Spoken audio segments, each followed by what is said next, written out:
दोस्तों, आज यूक्रेन की तरफ से कुछ ऐसा काम किया गया है जिसकी वजह से भारत के $5 बिलियन मिट्टी में मिलने वाले हैं। साथ में अब यूक्रेन के ऊपर परमाणु हमला होने के चांसेस भी 60 से 70% तक बढ़ गए हैं। दरअसल अब से कुछ ही घंटों पहले यूक्रेन की तरफ से अपने 3 ड्रोनों को रशिया की राजधानी मॉस्को में घुसा दिया गया है और इन 3 ड्रोनों में से 2 ड्रोनों को तो रशिया के डिफेंस सिस्टम ने मार गिराया है, लेकिन जो बचा हुआ एक ड्रोन था वो सीधे ही रशिया की क्रेमलिन से जाकर टकराया है। इस हमले में यूक्रेन की तरफ से ये टारगेट रखा गया था कि व्लादिमीर पुतिन को टारगेट करना है, लेकिन क्रेमलिन की तरफ से बताया गया है कि व्लादिमीर पुतिन पूरी तरीके से सुरक्षित है और क्रेमलिन वही जगह है जहां पर व्लादिमीर पुतिन बैठते हैं। साथ में रशिया के कई टॉप ऑफिशियल्स भी क्रेमलिन के अंदर बैठते हैं। लेकिन पूरी दुनिया इस बात को लेकर हैरान हो चुकी है कि यूक्रेन के बॉर्डर से रशिया के मॉस्को की दूरी 450 किलोमीटर है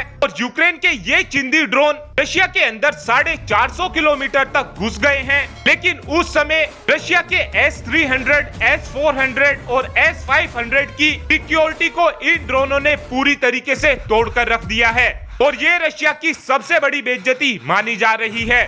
यूक्रेन की तरफ से ये हमला रशिया के ऊपर ऐसे समय पर किया गया है जब रात ही रशिया की तरफ से यूक्रेन के ऊपर अपने Tu-160 परमाणु बॉम्बर से हैवी बॉम्बिंग की गई थी और उसी समय यूक्रेन की तरफ से कहा गया था कि हम रशिया के ऊपर एक बहुत ही बड़ा हमला करेंगे और अब यूक्रेन ने ये बात सच साबित कर दिखाई है और रशिया की तरफ से इस हमले को एक टेररिस्ट अटैक बताया गया है। साथ में रशिया की तरफ से यह भी बताया गया है कि जो हम 9 मई को अपनी विक्ट्री डे परेड करने वाले हैं उसको बिल्कुल भी रद्द नहीं किया जाएगा। बस इस विक्ट्री डे परेड के अंदर सिक्योरिटी को बढ़ा दिया जाएगा।